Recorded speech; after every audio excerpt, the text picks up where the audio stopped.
अप्रैल और मई के यही 2 महीने देश में आजादी की एक अनोखी लड़ाई लड़ी जा रही थी।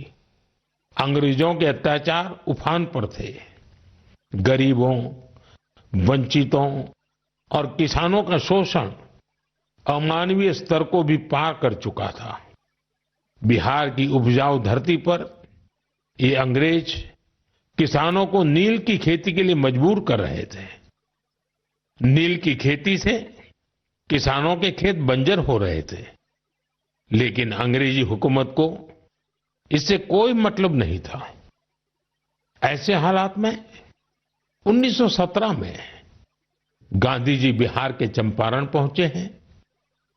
किसानों ने गांधी जी को बताया, हमारी जमीन मर रही है, खाने के लिए अनाज नहीं मिल रहा है।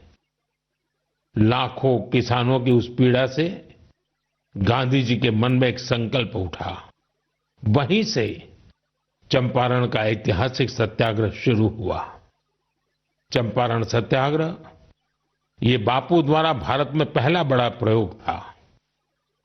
बापू के सत्याग्रह से पूरी अंग्रेज हुकूमत हिल गई।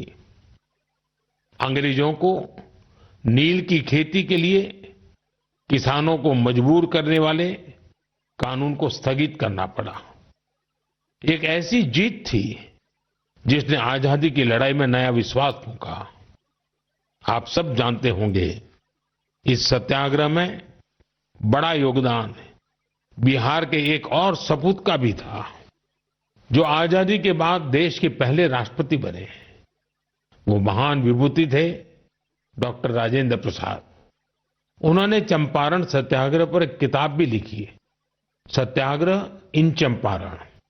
ये किताब हर युवा को पढ़नी चाहिए। भाइयों बहनों, अप्रैल में ही स्वतंत्रता संग्राम की लड़ाई के कई और अमिट अध्याय जुड़े हुए हैं। अप्रैल की 6 तारीख को ही गांधी जी की दांडी यात्रा संपन्न हुई थी। 12 मार्च से शुरू होकर 24 दिनों तक चली इस यात्रा ने अंग्रेजों को झकझोर कर रख दिया था। अप्रैल में ही जलियांवाला बाग नरसंहार हुआ था। पंजाब की धरती पर इस रक्त रंजित इतिहास के निशान आज भी मौजूद है।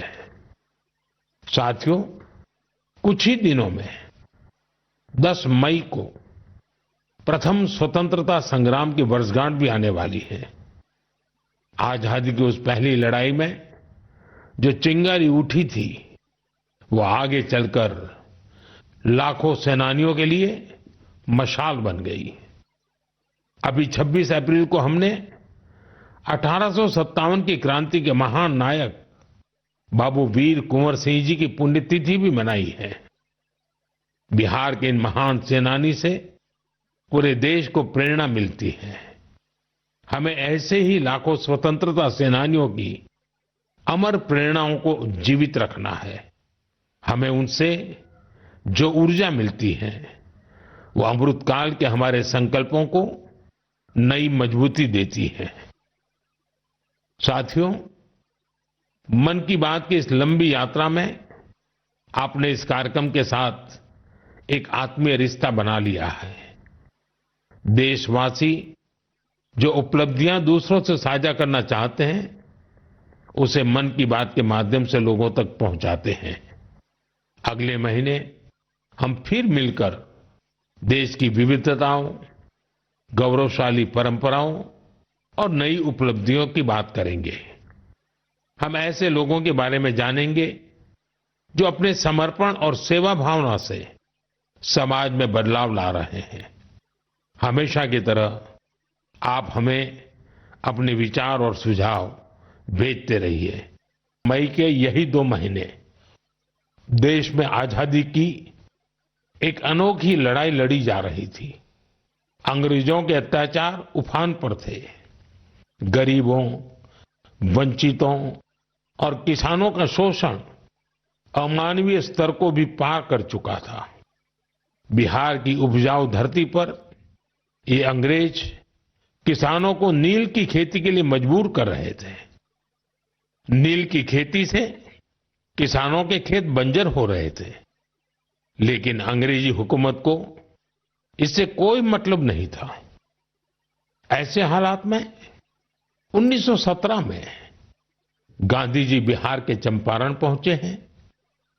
किसानों ने गांधी जी को बताया, हमारी जमीन मर रही है, खाने के लिए अनाज नहीं मिल रहा है। लाखों किसानों की उस पीड़ा से गांधी जी के मन में एक संकल्प उठा। वहीं से चंपारण का ऐतिहासिक सत्याग्रह शुरू हुआ। चंपारण सत्याग्रह ये बापू द्वारा भारत में पहला बड़ा प्रयोग था। बापू के सत्याग्रह से पूरी अंग्रेज हुकूमत हिल गई। अंग्रेजों को नील की खेती के लिए किसानों को मजबूर करने वाले कानून को स्थगित करना पड़ा। एक ऐसी जीत थी जिसने आजादी की लड़ाई में नया विश्वास फूंका।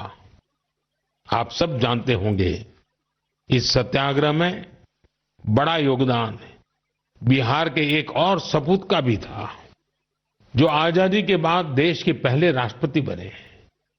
वो महान विभूति थे डॉक्टर राजेंद्र प्रसाद। उन्होंने चंपारण सत्याग्रह पर एक किताब भी लिखी, सत्याग्रह इन चंपारण। ये किताब हर युवा को पढ़नी चाहिए। भाइयों बहनों, अप्रैल में ही स्वतंत्रता संग्राम की लड़ाई के कई और अमिट अध्याय जुड़े हुए हैं। अप्रैल की 6 तारीख को ही गांधी जी की दांडी यात्रा संपन्न हुई थी। 12 मार्च से शुरू होकर 24 दिनों तक चली इस यात्रा ने अंग्रेजों को झकझोर कर रख दिया था।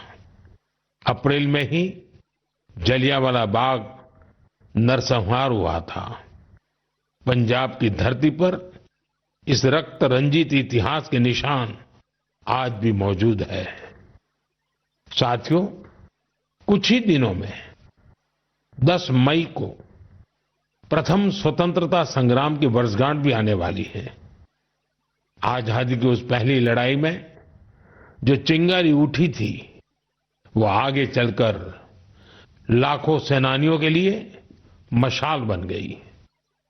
अभी 26 अप्रैल को हमने 1857 की क्रांति के महान नायक बाबू वीर कुंवर सिंह जी की पुण्यतिथि भी मनाई है।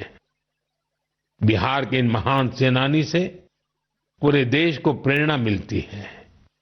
हमें ऐसे ही लाखों स्वतंत्रता सेनानियों की अमर प्रेरणाओं को जीवित रखना है। हमें उनसे जो ऊर्जा मिलती है, वो अमृतकाल के हमारे संकल्पों को नई मजबूती देती है। साथियों, मन की बात की इस लंबी यात्रा में आपने इस कार्यक्रम के साथ एक आत्मीय रिश्ता बना लिया है। देशवासी जो उपलब्धियां दूसरों से साझा करना चाहते हैं, उसे मन की बात के माध्यम से लोगों तक पहुंचाते हैं। अगले महीने हम फिर मिलकर देश की विविधताओं, गौरवशाली परंपराओं और नई उपलब्धियों की बात करेंगे। हम ऐसे लोगों के बारे में जानेंगे जो अपने समर्पण और सेवा भावना से समाज में बदलाव ला रहे हैं। हमेशा की तरह आप हमें अपने विचार और सुझाव भेजते रहिए।